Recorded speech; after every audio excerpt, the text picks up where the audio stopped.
안녕하세요. 네.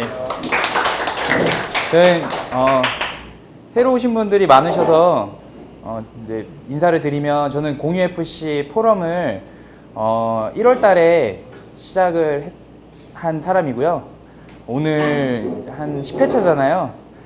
이쯤 되면은 제가 중간에 좀 해도 되겠다 싶어서 이번에 제가 다니고 있는 회사 피자 알볼로라는 회사에 대해서 발표를 할 거고요. 피자 알볼로라는 회사를 많이 아시는 분도 있고 모르시는 분도 있는데요. 이번 기회를 통해서 많이 알아가셨으면 좋을 것 같아요. 그리고 저는 사실 오늘 발표 주제는 피자 알볼로의 외식 마케팅 전략인데, 저는 사실 마케팅 팀은 아니에요.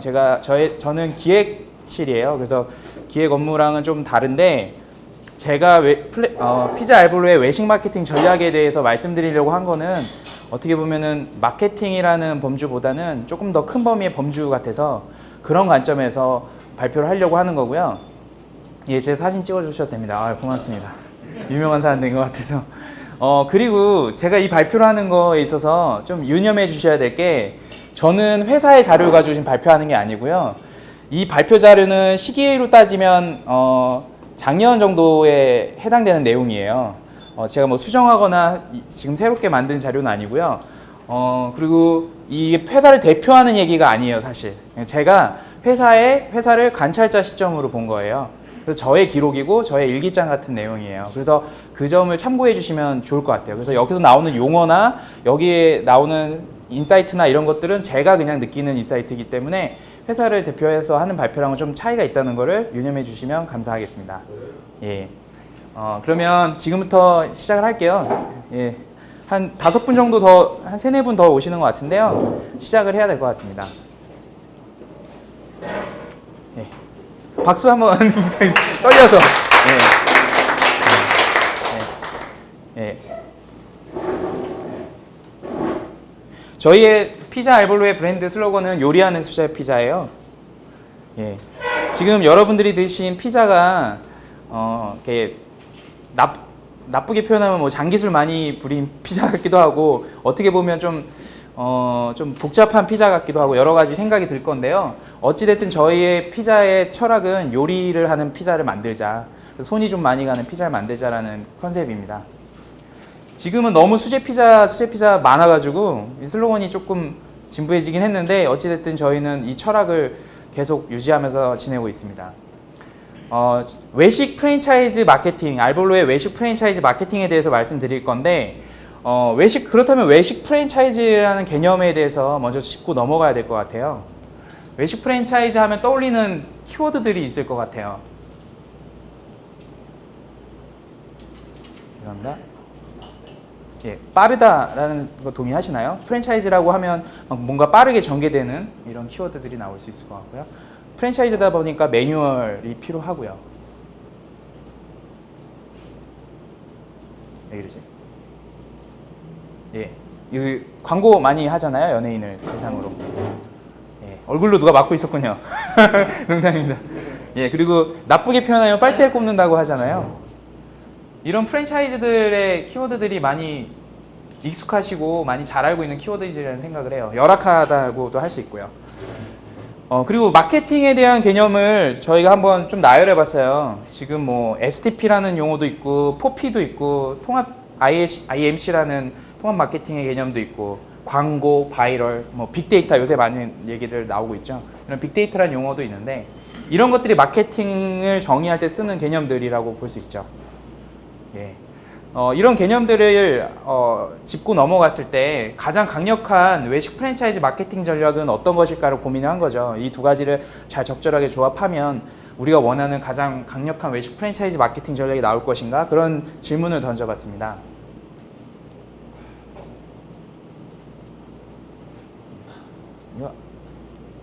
넘어갔네? 예. 피자 알볼로를 아시나요? 혹시 피자 알볼로 조금 많이 알고 계시는 분? 모르시는 분. 예. 그러니까 모르시다는 개념은 잘 모른다. 대충 들어는 봤는데 잘은 모른다. 2분밖에 안 계세요? 3분이요? 네, 감사합니다. 이렇게 인지도가 커졌어요. 예, 피자 알볼로에 대해서 얘기를 하려고 합니다. 예, 저희 회사의 정량적인 그래프예요.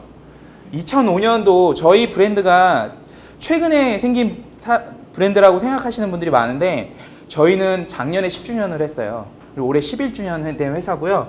2005년에 시작을 했어요. 형제 두 분, 젊은 형제 두 분이세요. 아직 40대가 되지 않은 형제 두 분이서 20대 중후반에 창업을 해서 지금까지 왔고요. 2005년도 때는 4.6평인가? 아주 작은 가게에서 상가 건물에 딸린 아주 조그만 상가에서 시작을 했어요. 그리고 막 이렇게 하다가 한 2007년인가 8년쯤에 여러분들이 아실지 모르겠는데 그 맛대맛이나 이런 뭐 생활의 달인 이런 데 방송을 타게 됐어요. 근데 뭐 비하인드 스토리 같은데요. 왜 목동으로 자리 잡았는지 저는 이때부터 형제들이 되게 영악했다고 생각해요. 목동 SBS 있는 근처에 쪽에 있는 상가에서 장사를 시작했거든요. 그래서 맛이 좋고 형제가 젊은 형제가 되게 정성스럽게 피자를 만드니까 방송에 타기 시작했죠. 근데 저희 회사를 더 디테일하게 보면 여기 뭐 미스터 피자에 근무하고 계신 분도 있지만 동생분이 미스터 피자에서 일을 하신 분이에요. 부사장님이 현재 부사장님이신데요. 그분이 미스터 피자에서 매장에서도 일했던 것 같고 자세히 모르지만 제가 알고 있는 거는 도우쇼 팀에 있었던 걸로 알고 있어요. 그래서 피자에 대한 관심이 많았고 이제 거의 뭐 스토리상으로는 정말 창업하기 참 좋은 스토리인데 동생이 이태리 요리를 전공하고 이제 전문대에서 그리고 피자 도우팀에도 있었고 형은 어디 있었냐면 형은 세종대학교라는 학교를 나왔는데 조리학과를 나왔어요. 호텔관광학과가 아닌 조리학과, 식품조리하는 그 과에 졸업을 하고 우리나라에서 그 도우를 만드는 모 중소기업, 중견기업이 있어요. 그래서 도우를 만드는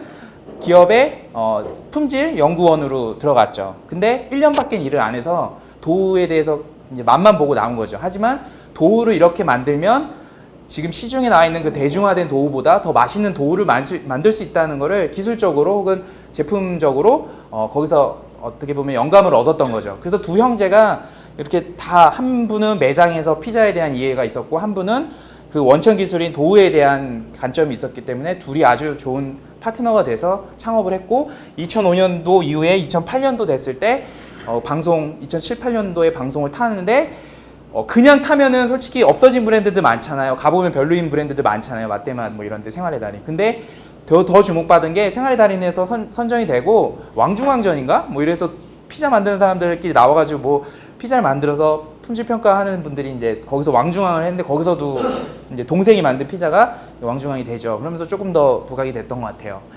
근데 아시겠지만 개인 매장으로서 맛대맛이나 이런 데 나와서 유명해지는 거랑 프랜차이즈 사업을 전개하는 거랑은 다른 얘기인 건 아시잖아요.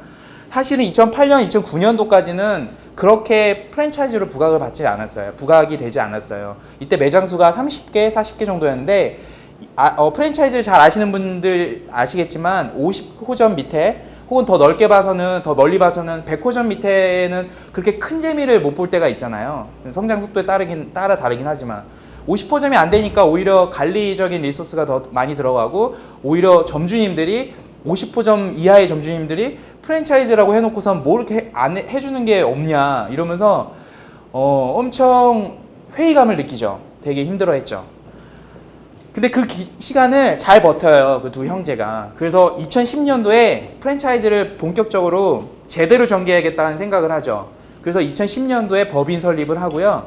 이때 이제 뭐 CEO 과정이나 아니면 프랜차이즈 관련된 교육을 되게 많이 받으면서 프랜차이즈 회사로서 나아가는 시스템이나 사람 관리나 이런 거에 대해서 조금씩 관점이 생기신 거죠. 그래서 2010년도, 11년도, 12년도 정도까지 초석을 다졌는데 12년도에서 13년도 넘어갈 때 이제 급격히 성장하기 시작했어요.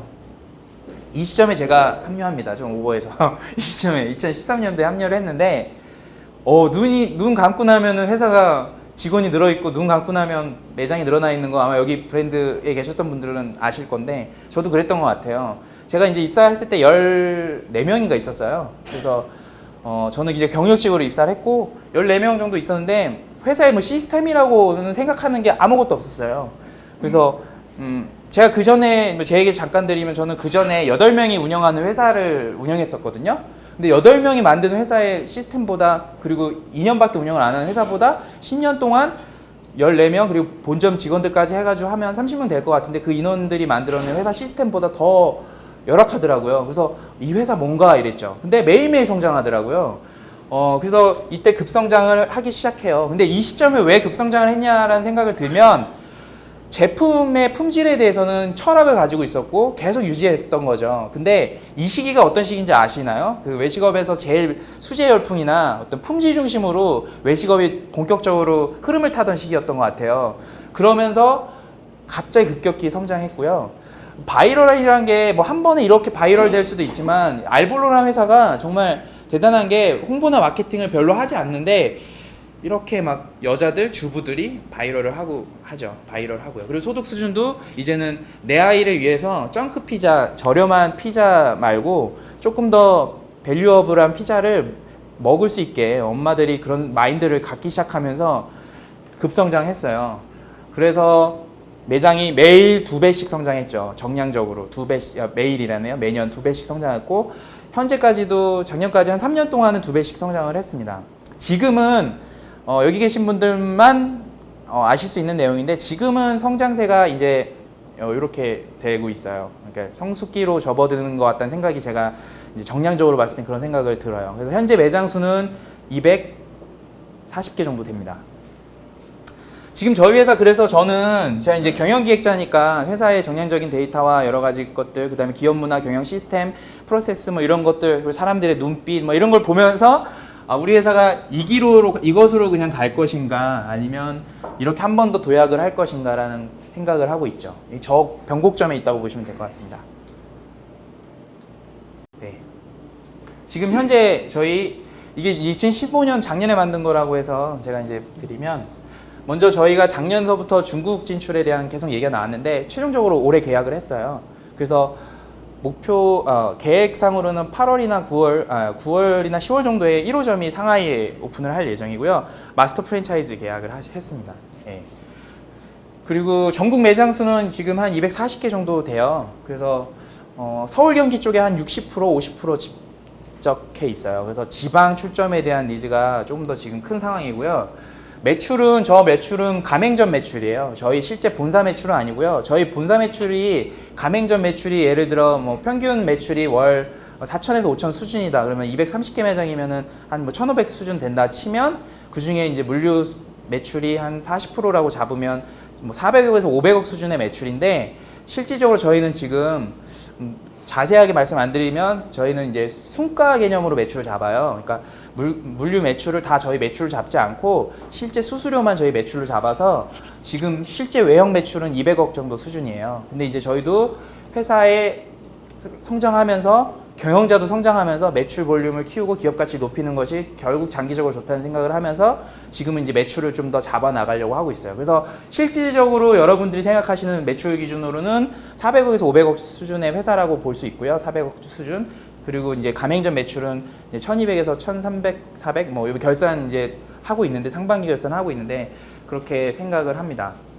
그리고 저희 회사는 사실 이런 부분보다 중국 진출하고 뭐 외형적으로 몇 개 오픈했다 이런 데 사실 관심이 큰 회사는 그간 아니었어요. 근데 저희는 이런 거에 재밌어해요.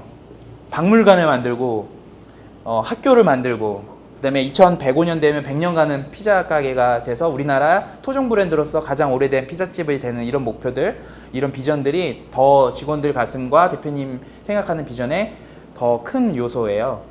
이 알볼로 마을은 이제 저희가 이제 이 알볼로 마을이라는 것을 최초로 이제 기획한 사람이 저인데 이제 회사 단위로 알볼로 마을을 기획했다가 현재는 이제 여기 설명을 드리면 저희 알볼로라는 회사의 본사가 어디냐면 양천구에 있어요. 근데 목동도 아니고 신정동이라고 조금 외진데 있어요. 근데 거기가 상권이 되게 좋지 않아요. 그래서 프랜차이즈 본사들이 있을 만한 상권은 아니거든요.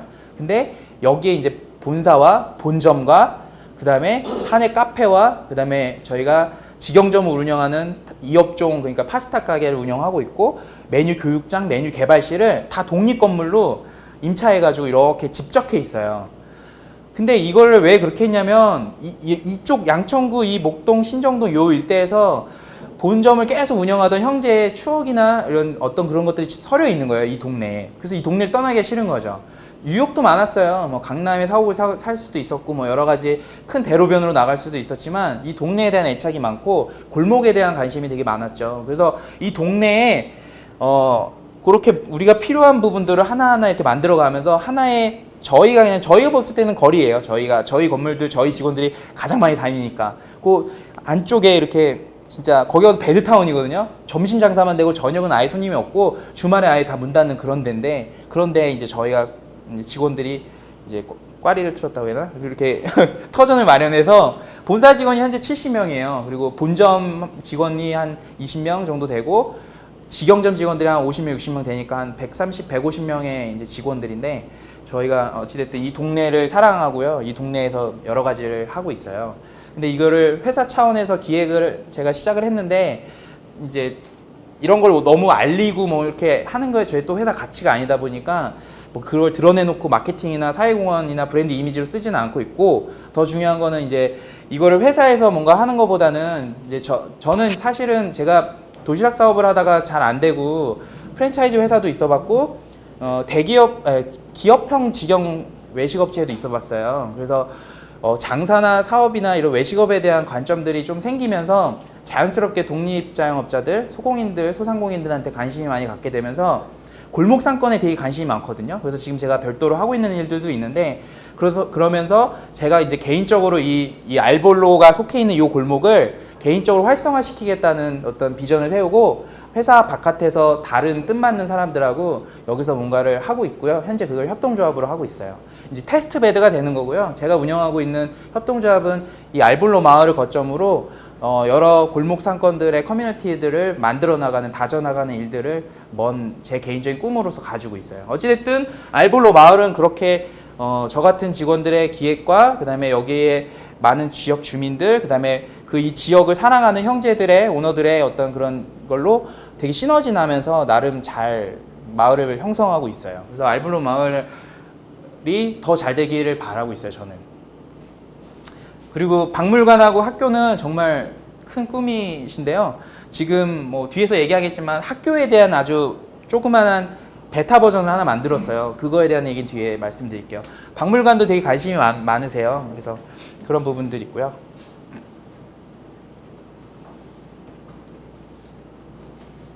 네. 그래서 이제 여기까지 저희 회사의 성장에 대해서 얘기했는데 이런 성장에 대해 이런 성장을 가능하게 한 게 뭘까라 했을 때 저희 마케팅 전략 측면에서 봤을 때 그러면 알볼로의 외식 마케팅 전략을 어떻게 정의할 수 있을까? 저는 이렇게 3가지 키워드로 뽑아봤어요. 첫 번째, 프랜차이즈가 아니다. 네. 두 번째, 마케팅이 아니다. 하지만 우리만의 스타일은 있다. 이 3가지고요. 오너 형제들이 제일 많이 하는 게 알볼로가 왜 성공하는지 잘 모르겠대요. 저는 그거를 그 오너들의 입으로 듣고 싶었거든요. 왜 성공하신 거예요? 뭘 하신 거예요 대체? 지켜봤지만 시작부터 하진 않았으니까 개국한 사람은 아니니까 뭔가 어떤 노하우, 내 눈으로 보는 건 있지만 뭔가 이거 왜 형제들이 생각하는 뭔가 더 있지 않을까? 수없이 물어봤지만 성공한 이유를 모르겠다고 해요. 그래서 참 겸손하다. 예, 그래서 그렇게 생각했죠. 근데 어느 날 저한테 디스하더라고요. 성공한 이유 사실은 안다.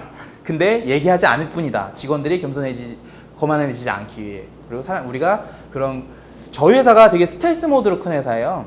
다른 회사들이 막 경쟁하고 막 광고로 막 치열하게 싸울 때 조용조용히 그냥 저희 갈 길 가면서 하다가 지금에서 이제 부각이 돼서 경쟁업체들이 저희를 벤치마킹하고 저희를 경계하고 이러지만 그동안에는 저희 회사를 드러내는 마케팅이나 드러내는 전략을 제일 기피했었어요. 어찌됐든 그런 말을 많이 했었는데 이제 저는 그 성공한 이유를 말씀을 안 하길래 내가 찾아봤죠. 제가 찾아본 거죠. 그래서 3가지 키워드로 정리해봤습니다. 먼저 프랜차이즈가 아니라는 거가 어떤 부분인지 같이 얘기를 나눠보겠습니다. 예, 노 프랜차이즈고요. 이런 부분이에요. 뭐 여러 가지 요소가 있는데 저희에 대한 제품에 관련된 부분에서 제일 그 키포인트를 찾을 수가 있는데요. 저희 이제 피자볼의 열정 페이가 아니라 열정 레시피예요. 그러니까 점주님들이 열정을 다해야지 만들어지는 레시피예요. 프랜차이즈 하면은 간편하고 빠르고 많이 만들어야 되잖아요. 그게 보편적인 얘기잖아요. 근데 저희의 제품 개발하는 부분이나 제품에 관련된 철학을 보면 좀 프랜차이즈랑 좀 안 어울리는 게 되게 많아요. 물론 지금은 이런 거 여기 잘 보이시는지 모르겠지만 천연 흥미로 72시간 이상 자연 발효시킨 수제도 사용하고 냉장도 쓰는 거, 물론 지금 큰 기업들은 다 그렇게 하고 있고 후발주자들도 저희가 지금 내세우고 있는 여러 가지 상품 철학들을 팔로우를 하고 있어요. 다 요새는 이렇게 하는 데들이 되게 많아졌는데 이걸 시작했을 때는 그렇지 않았었거든요. 그래서 이 냉장도를 쓴다는 거는 이제 저가 피자들한테는 쉬운 일이 아니거든요. 많이 과발효되거나 아니면 상하거나 뭐 여러 가지 이유들 때문에 쉽지 않은데 이런 거를 했다는 거 부분. 그 다음에 핸드메이드 하는 부분. 이것도 뭐 저가 피자들한테 해당되기 어려운 얘기죠. 그래서 오면 반죽해야 되니까 쉬운 일은 아니죠. 그리고 자연산 모짜렐라 치즈, 뭐 치즈는 좋은 거 요새 많이 쓰기 시작, 그 파동 이후에 많이 써서 피클, 이게 이제 저희 지금 드신 피클이 매장에서 직접 끓여서 만드는 피클이에요. 그래서 지금 이제 피클을 만들기 시작한 브랜드들도 많고 그러는데 개인 매장들도 있는데 이것도 사실 쉬운 건 아니죠. 그리고 토마토 소스를 직접 매장에서 끓이는 거, 이렇게 저어가면서 끓이는 거예요. 그러니까 프랜차이즈인데, 그리고 패스트푸드에 가까운데, 피자는 아직도 패스트푸드로 분류하는 데들이 되게 많이 있거든요. 근데 이렇게 하는 부분들이 쉽지 않았던 거죠. 점주님들이 쉽지 않은 거죠. 그리고 저희 지금 저 공업원 같은 경우는 지금도 저희한테 저희 브랜드가 유니크하다고 설명할 수 있는 건데, 신메뉴를 개발할 때도 귀찮은 신메뉴를 많이 개발해요.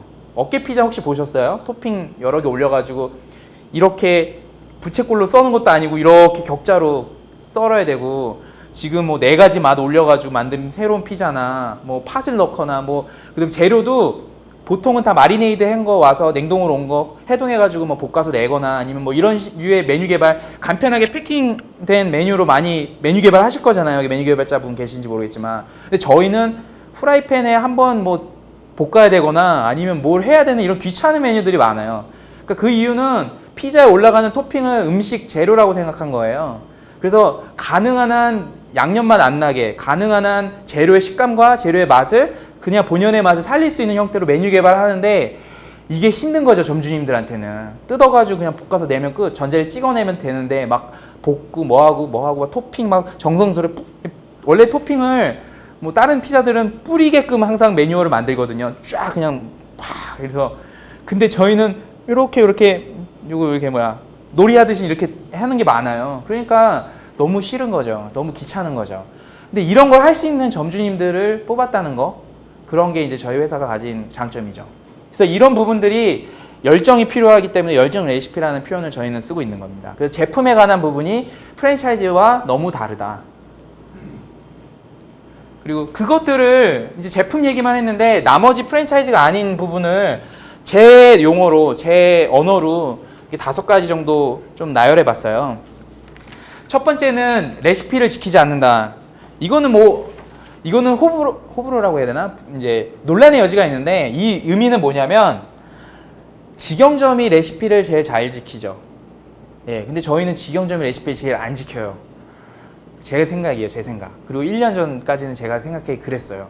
이유는 저희가 프랜차이즈 사업을 하고 있지만 부사장님을 위시해서 많은 경영자들이 우리 좀 많이 주라, 덤으로 주라 이런 얘기를 많이 해요. 프랜차이즈에서 사실 이거 금기어할 수 있거든요. 매뉴얼이 틀려지는 거기 때문에.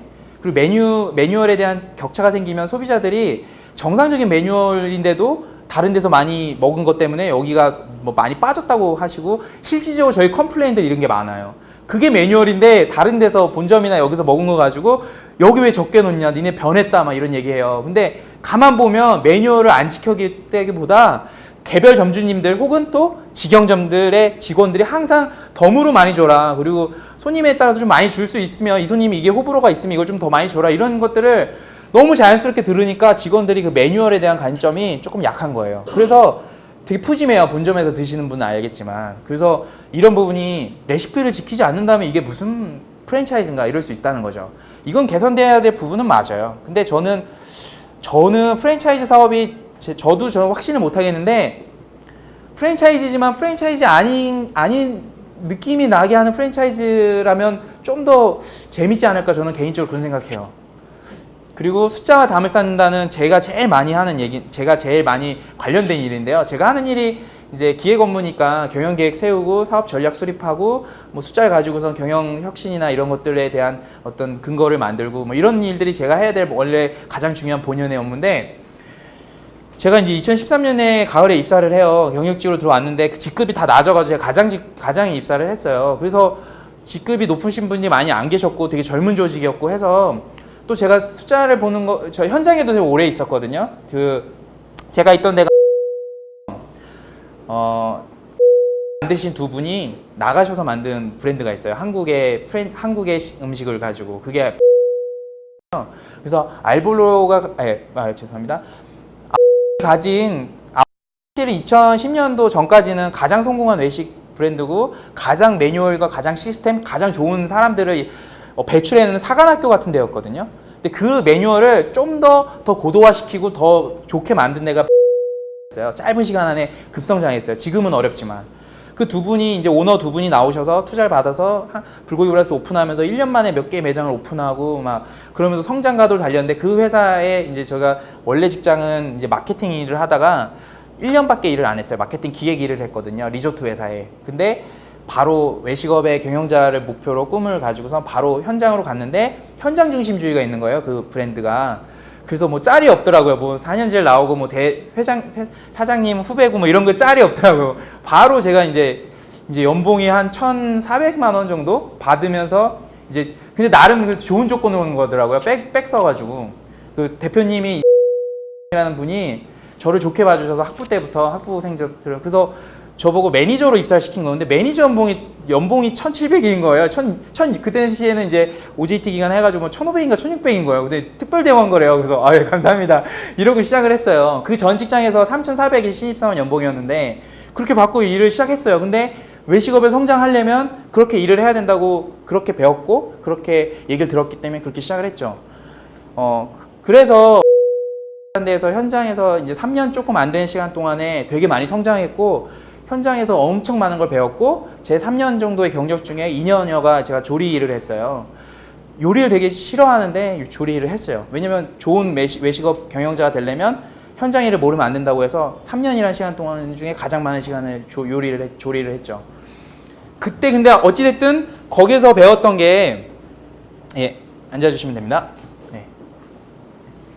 피자 남은 거 있으면 좀 뒤에 전달 좀 부탁드리겠습니다. 가장 가면 먼저 배우는 게 관리자들이 가장 먼저 배우는 게 3P를 배워요. 3P에 대해서 혹시 직감적으로 아시는 분 있나요? 이 3P의 P가 뭔지? P가 뭘까요? 첫 번째 P. 아니에요. 밤샐 것 같아. 네. 일단은 가장 기본 외식업에서 프로덕트. 네, 아웃백 지금은 프로덕트를 외치기 좀 어렵지만 그 당시에는 뭐 프로덕트였어요. 그 다음에 두 번째. 프라이스? 아니에요. 프라이스 아니에요. 아니에요. 피플. 사람이 중요하다. 그래서 여기는 점장들이거든요. 왜냐면 월급 받으면 점장이잖아요.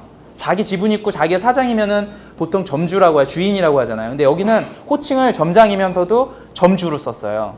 그러니까 주인 정신을 가져라. 그리고 실제로 점주가 되면 약간 상징적으로 몇 천만 원, 한 1, 2천만 원을 이제 약간 그 회사에다가 이렇게 뭐라 그러지? 그런 걸로 이렇게 돈을 넣고 그 다음에 인센티브가 되게 높았어요. 그래서 그 예전에 한 100개 매장 정도에 제가 알기로는 한 2, 30개 매장들의 점주님들은 다 연봉이 1억대가 넘었었어요. 평균 연봉이 한 6천, 7천 됐고 대부분은 다 1억 연봉이었고 뭐 여기가 장사가 잘 됐던 데가 제가 알기로는 수원 애경백화점에 있는 그 매장이었는데 거기 점주가 제 선배님이어가지고 잘 아는데 몇 억이더라고 연봉이. 그리고 이제 본부장들은 그 또 연봉에 몇 프로를 인센티브로 가져가니까 돈 잔치가 일어날 만큼 되게 동기부여가 많이 됐고 그리고 직원들을 성장시키고 직원들을 몇 명 매니저를 배출하고 몇 명 뭐 MPTI나 뭐 몇 명 점주를 배출하느냐에 따라서 본부장들 평가가 달라지고 그러면서 성과 보상이나 이런 인정을 받는 그런 회사였어요. 그래서 사람이 되게 중요하다 이렇게 강조됐던 회사고요. 제가 이걸 얘기하려고 두 가지 썰을 푼 건 아니고요. 마지막은 P&L이에요. Profit and Loss, 손익계산서. 그러니까 얘네들은 손익계산서만 보고선 운영을 평가하고요. 손익계산서로 모든 걸 다 운영 관리를 해요. 그러니까 숫자가 정답을 말해준다 생각을 하는 거예요. 아주 철저하게. 그래서 비용이나 매출이나 이런 것들을 너가 사람 관리한 것까지도 다 숫자에서 나올 수 있다. 동기부여 직원들이 되고 있는지, 너 실제로 아끼는지, 아니면 네가 어떻게 하고 손님들한테 서비스를 어떻게 했는지가 다 그냥 성적표로 P&L에 드러나기 때문에 P&L이 중요하다고 해서 저 회계 좋아해가지고 P&L에 대해서 거기서 많이 배웠어요. 그래서 그 P&L에 대한 관점이 엄청나게 생겼죠. 그렇게 해서 나와서 제가 이제 도시락 사업을 하게 됐는데, 그거는 이제 제 얘기니까 빼고, 그러면 숫자와 담을 쌓는다는 얘기를 왜 말씀드리냐면, 저는 그렇게 배웠기 때문에 숫자가 엄청 중요하다고 생각했어요. 그리고 제가 기획 일을 하고 기획 일을 좋아하기 때문에 기획자들이 가장 먼저 하는 것들은 사업 계획들 세우고 뭐 이런 것들이잖아요. 숫자를 가지고 뭔가 그 포캐스팅 하는 일들, 막 이런 것들이 제일 좋은 일들인데, 여기 와서 제가 11월 달에 입사했는데 12월 달에 제가 경영 계획을 발표했어요. 숫자가 아무것도 없는데 회사에. 누구 하나 숫자를 가지고 있는 사람이 없어요. 대표님은 그냥 약간 관리팀에서, 회계팀에서 그냥 결산해서 보는 거 그 정도 숫자고, 부서마다 숫자를 막 체계적으로 관리하거나 관리회계로 잘 지표를 만들어 놓은 부서들이 없었는데, 그거를 없는 상황이고, 제가 경력직들이 들어오면은 경기 엄청 하시잖아요. 얘가 또 뭘 바꾸려고 하나. 그리고 그 시점이 제가 어떤 시점이냐면, 그 전에 어떤 좀 높은 포지션에 있는 개국 공신 중에 한 명이, 이런 거는 하면 안 되는데, 이런 얘기 하면 안 되는데, 이런 거 들으러 오는 거잖아요. 제가 매번 부탁드리는데, 여기에서 이게 팟캐스트 나와도 20명도 안 봐요. 그러니까 좀 비밀 얘기 좀 해주세요. 이런 방송에서. 네. 왜냐면 그래야지 오셨을 때 보람이 되잖아요. 맨날 그 홈페이지 가면 있을 만한 얘기를 하시면 안 되잖아요. 앞으로 마스터 쓸 분들은 디테일한 내부 정보를 좀 여기서 얘기해 주세요. 네, 알겠죠? 네, 꼭 부탁드릴게요. 그래서 제가 내부 정보를 얘기해요. 그 되게 높은 포지션에 있던 거의 형제와 같이 회사를 개국한 어떤 한 분이 되게 똑똑하신 분인데, 저랑 같은 일을 했던 분인데, 그분이 짜퉁 브랜드를 만들어서 점주님 꼬셔가지고 나가가지고 짜퉁 브랜드 만들어요. 그 피자 브랜드 망했어요. 근데 똑같은 걸 카피를 했어요. 그래서 숫자를 좋아하고 뭔가 경력직으로 들어와가지고 뭔가 바꾸려고 하고 이런 사람들에 대해 철저히 경계했었거든요, 사장님이. 그래가지고 제가 그 일을 하기를 되게 어려웠었고, 저는 외식업에서 매장 일을 많이 했다기보다 외식업에서 관리 업무를 많이 했다기보다 현장 일을 많이 했기 때문에 숫자를 만드는 일들은 제가 첫 직장에서 배운 1년간의 그 경영 계획을 만드는 부분 외에는 기억을 해가지고 학습하면서 배웠던 거거든요. 그럼에도 혼신을 다해가지고 정말 칭찬받고 싶어가지고 맨날 밤새면서 방대한 한 막 몇백 장짜리 이렇게 딱 숫자를 딱 보여드리니까, 저를 딱 보고 경영자가 하는 말이 진짜 한심하게 보는 거예요. 당신은 이런 거 하라고 뽑아놓은 게 아니래요. 그 경영기획자 뽑아놓고 왜 이런 걸 하지 말래? 그러더니 하는 말이, 그 당시에는 이제 제가 직급이 거기서 높은 편이니까, 그리고 저보다 더 어린 친구들이 많다 보니까, 그냥 이 외식업 잘 모르는 젊은 직원들 멘토 역할이나 이런 것들 좀 친해져가지고 분위기 좋게 하고 이런 일들을 너가 했으면 좋겠는데 왜 와가지고 이런 일들을 하냐면서 되게 꾸지람을 드렸어요. 근데 저는 그게 되게 상처가 됐었어요. 그 당시에. 인정받고 싶어가지고 진짜 오버페이스 한 건데, 정내미가 떨어지더라고요. 숫자 하나 이런 거에. 근데 그래도 뭐 초반이니까 기분 좋게 그냥 넘어갔죠. 그리고 계속 저는 뭐 들으려면 들으라, 가지려면 숫자를 보려면 봐라, 그냥 저는 제가 막 가공해가지고 계속 만들었어요. 그렇게 숫자를 중요하게 생각하는 사람인데, 알볼로에서는 저한테 그렇게 얘기했고요. 숫자를 가장 중요하게 생각하는 저한테 그렇게 얘기했고, 또 뭐 그런 알볼로는 그 숫자에 대해서 담을 쌓는 문화를 저한테 계속 그동안에 보여줬어요. 사람 중심으로, 숫자 대신 사람 중심으로. 그 일례로 슈퍼바이저가 그 당시에, 지금도 슈퍼바이저들이 숫자에 대해서 그렇게 기민하지 않아요. 여기 계신 슈퍼바이저 분들 많은데 많이 똑똑하실 거잖아요. 숫자 많이 보실 거잖아요. 점주님들 컨설팅 하려면은 많이 알아야 되잖아요. 근데 저희 슈퍼바이저들이 지금은 좀 많이 다를 수 있지만, 그래도 다른 제가 알고 있는 슈퍼바이저들에 비해서 숫자를 많이 모르더라고요. 특히나 이제 원가 정보나 이런 거. 원가 정보를 왜 모를까 이랬는데, 회사에서 그걸 원하지 않아요. 숫자 관리하는 걸 좋아하잖아요. 이유는 뭘까요? 알볼로의 이유는 딱 그냥 명확해요. 원가 정보를 많이 알고 그걸 가지고 점주님들 지도하면 점주님들 어떻게 되겠어요? 마진 많이 남는 걸로 손님한테 추천할 거 아니에요. 그러니까 회사가 팔고 싶은 거, 매장이 팔고 싶은 걸 팔게 하는 게 아니라, 결국은 숫자를 몰라도 된다는 거죠. 제품 중심으로 숫자가 좋은 그런 메뉴를 팔게 하는 게 아니라, 공급자 관점에서 팔게 하는 게 아니라, 소비자 관점에서 사 먹고 싶은 거, 맛있는 거를 사 먹을 수 있게 그렇게 할 수 있도록 지도를 하기 위함이었죠. 예, 그렇게 생각을 했고요. 그다음에 P&L 중심주의 문화에서 제일 치명적인 오류는 뭐냐면, 이것도 내부 정보인 건데요. 분식회계 그렇게 많이 해요. 관리회계, 분식회계. 이거 저한테 소송 걸지도 모르는데, 예, 제가 봤으니까요. 입증할 수 있어요. 왜냐면 인센티브가 수익에 딸려 있어요. 그러니까 순이익이 좋아야지 인센티브가 높아지니까, 순이익을 바꾸는데 가장 분식회계 하기 좋은 게 재고를 바꾸는 거잖아요. 기말 재고를 많이 계상해가지고 비용을 낮추면 당연히 순이익이 떨어지잖아요. 그런 류의 방법들, 그리고 내가 10개를 생 거를 내가 9개로 쓰는 거죠. 애매한 게 많아요. 다 패킹해서 들어오는 게 아니라 다 어떻게 보면은 재고 아니면 무게를 재고 이러는 거기 때문에 나만 눈을 감으면 돼요. 그렇기 때문에 그런 유혹에 빠져서 나중에 회사가 성장해서 성숙으로 넘어가고 인센티브가 치열해지기 시작할 때부터는 분식회계 유혹에 쉽게 빠지는 거죠. 되게 문제죠, 그 문제. 그래서 P&L이라는 게 정답이 아니라는 걸 전 그때 알았어요. 지긋지긋했어요. 그랬거든요. 특히나 인재들이 한꺼번에 넘어오면서 그 인재들 중에 이제 좋은 사람들도 있었겠지만 대부분은 뭔가 자격지심을 가지고 여기서 성공하지 못한 사람들이 넘어오면서 뭔가 성과 중심주의에 빠지게 되면서 쉽게 P&L 인정을 받고 싶어서 P&L 유혹에 빠지게 되는 거죠. P&L에 저는 패단을 깨달았고, 알볼로에서 지금 외치는 그 P&L이 중요하지 않다는 거, 관리회계가 중요하지 않다는 메시지가 저는 그렇게 나쁘지가 않았어요.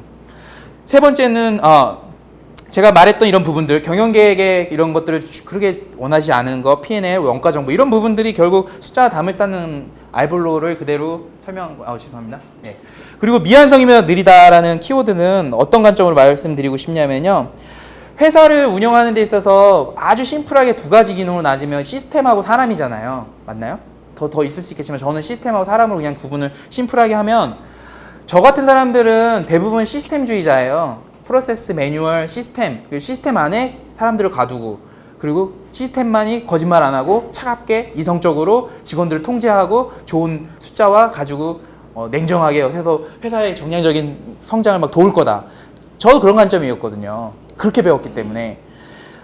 근데 시스템이 되게 좋죠. 조직을 빠르게 조직을 빠르게 조직화하니까. 근데 알볼로에서는 사람이라는 얘기 되게 많이 외쳐요. 실질적으로. 근데 특히 어떤 사람을 그러면 알볼로에서 원하냐면, 일단은 우리 시스템에 우리 기업 문화에 맞지 않는 사람들을 되게 철저히 배격해요. 저희 회사가 이제 내일이면 하남대지집 아세요? 하남대지집 엄청 지금 성장하고 있어요. 음식 맛있잖아요. 그리고 엄청 많이 성장했어요. 근데 거기 그 높으신 분들이 저희 기업 문화나 저희와 교류하고 싶어서 오신대요. 근데 팀장급하고 뭐 본부장이 벌써 4명이 있대요. 저희 본부장이 이사님 한 분밖에 안 계시거든요. 오너 2분에. 이사급이 1명밖에 없어요. 저희 회사는 아직도. 근데 거기는 이사급이 벌써 4명에다가 팀장들도 대부분 다 차장, 팀장 뭐 이래요. 근데 우리보다 연역이 짧은 데다가 왜 이렇게 많아 인원이 막 이러는데, 저희는 지금도 경력직을 별로 선호하지 않거든요. 특히나 CJ에서 오셨지만 죄송하지만 CJ, 대상, 아홈, 대기업에서 막 매뉴얼 철저하게 배워가지고 와가지고 일하시는 분들 너무 싫어해요. 사장님한테 오퍼를 그렇게 한대요. 제일제당에서 영업팀장 했던 분이 좀 오고 싶어 합니다. 그리고 뭐 다 연결해줘요. 어디 외식사업부에서 CJ 외식사업부에서 아홈 외식사업부에서 팀장입니다. 엄청 추천 받는데요. 우리 이사급으로도 추천 많이 받는데 항상 고민하세요. 뽑지 말자. 맨날 이래요. 그래서 지금 현재 저희 팀장님들이 다 저처럼, 저는 좀 높은 직급으로 입사를 처음부터 했지만 대부분은 주임 대리 때 들어오신 분들이 지금 직급은 뭐 대리 과장인데 직책은 팀장을 하고 있는 분들이 많아요. 근데 실력이 부족해도 그렇게 팀장 하고 있어요. 저희 회사는. 그게 철학이니까. 저희 문화를 이해할 수 있는 사람. 다른 N사에서 지사에서 오신 분이 이번에 유일하게 차장 팀장님을 오셨는데, 그분이 이제 하는 얘기가 뭐 다 아실 거예요. 엄청 웬만한 중소기업 수준을 넘어서면 다 부서 이기주의, 정확한 업무 분장, 업무 기술, 철저한 이기주의, 그 다음에 뒷박, 그리고 뒤에서 뒷얘기하고 이런 게 너무 심하잖아요. 근데 저희 회사는 뒷말 그렇게 안 해요. 진짜로. 이거 거짓말 하는 것 같죠? 서로 그렇게 비난 안 해요. 그리고 경쟁하려고 팀장들끼리 막 그런 거 별로 안 해요. 진짜로요. 이 문화가 지금도 지키고 있는 게 저는 너무 뿌듯해요. 이런 문화를 지금 정도 외형인데도 지키고 있는 거에 너무 행복해요. 이런 회사에서 일할 수 있는 게. 근데 점점 이제 그렇게 되겠죠? 조짐은 보여요, 물론. 그래서 어찌됐든 사람을 중시하고 또 미완성이보다 느리다가 아무튼 결국은 시스템을 중요시하기보다는 사람 중심으로 하다 보니까 또 사람도 옷에 맞는 사람들을 찾다 보니까 느려요. 저희 회사는 엄청 느려요. 지금 진짜 뭐 대제로 된 게 없어요. 다 느린데 그렇게 저희가 지표까지 엉망은 아니잖아요. 느려도 성공할 수 있다는 거를 저는 알볼로에서 좀 배운 거예요. 저는 실패한 회사에서 사업을 해봤고 실패를 왜 했는지 그 근거를 못 찾고 있었어요. 근데 알볼로 와가지고 최소한의 90%는 찾았어요. 그걸 가지고 책을 쓰고 싶은 게 이제 제 미래 비전입니다. 그리고 큰 사람보다 긴 사람을 좋아한다. 이거 지금 하는 얘기들 다 진부하잖아요. 근데 제가 사례까지 진부하게 되진 않죠. 근데 진짜로 이게 제가 뽑은 정말 핵심 키워드이기 때문에 설명을 해드리는 거예요. 진부하더라도. 긴 사람을 좋아한다는 거는 저희 직원들 관점도 있는데 아마 벽에 똥 칠할 때까지 일할 것 같아요. 저희 직원들. 편해서 그런지 모르겠지만 아무튼 오래 일할 것 같아요. 제 생각에. 저만 짧게 일할 것 같아요. 근데 이 관점으로 말씀드리는 게 아니라 점주님들 관점으로. 저희가 지금 240개 매장인데 제가 알기로는요. 저희가 점주님들을 고르지 않았다면 점주님들한테 까다롭게 안 했다면 지금 400호점 정도 오픈했을 거예요. 분명히. 그건 분명해요. 점주님들이 탈락을 하고 점주님들이 매달리고 막 이런 게 너무 많은 거죠.